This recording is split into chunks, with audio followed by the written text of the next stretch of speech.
Family, welcome back. And we're going to continue our journey to the mountain as you. We're almost finished. We're on chapter 5. And I want to start with a question that might hit home. What if the story you've been living was never yours to begin with? Chapter 5 is all about rewriting the story you've been telling yourself, your mindset. The one that's been shaping your choices, your confidence, your future. Let me ask you something real.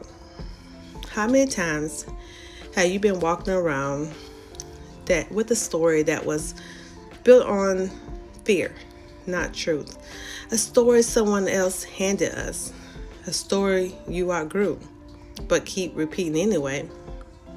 Maybe your story sounded like, I'm not ready. I'm not good enough. I always mess things up. And the dangerous thing about a story is, if you repeat it long enough, you'll start to believe it. So for many of us, especially those who had to be resilient and composed and strong, everybody else, the story we inherit is not the story God given us. It was never intended for us, but we took it on and we kept feeding ourselves that story. Now, Brianna Wise, in this book, she reminds us that the narratives shaped by pain don't have to define our future. And the Bible backs that up. 2 Corinthians 5:17 says, if anyone is in Christ, the new creation has come, the old has gone, and the new is here.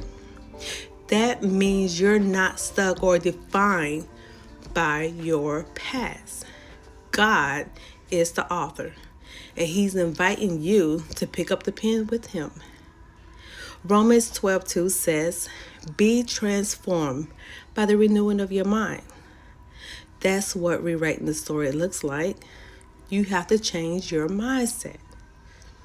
Now, if you go to Gideon in Judges chapter 6, the angel of the Lord appeared to him, and Gideon said, my clan is the weakest, and I'm the least.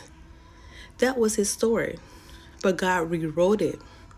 The Lord is with you, mighty warrior. Gideon had to choose which story he would live, the one fear wrote or the one God spoke.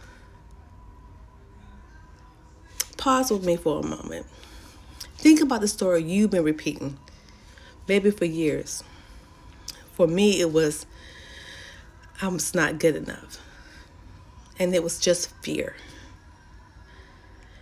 I remember sitting at my desk with the whole vision in front of me. The calling, the content, the clarity. But the story I kept telling myself was, I'm not ready.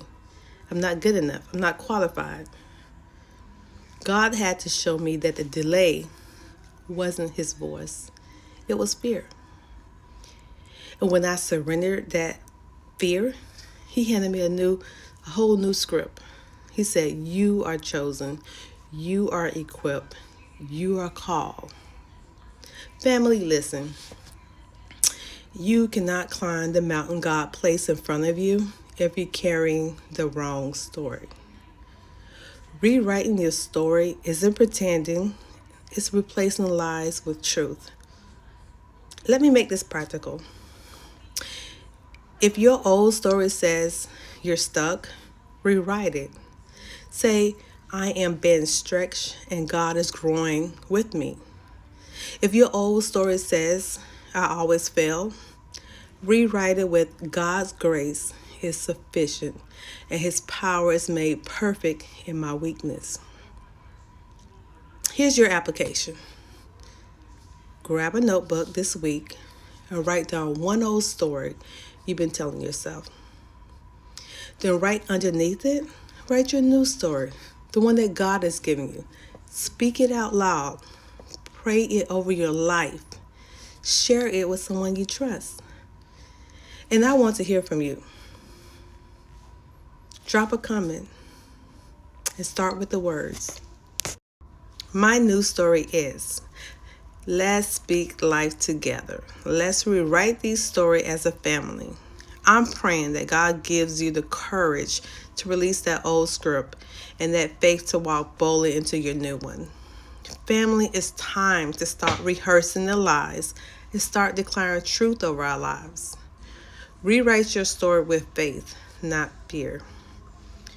And remember, God first, faith always, and legacy forever.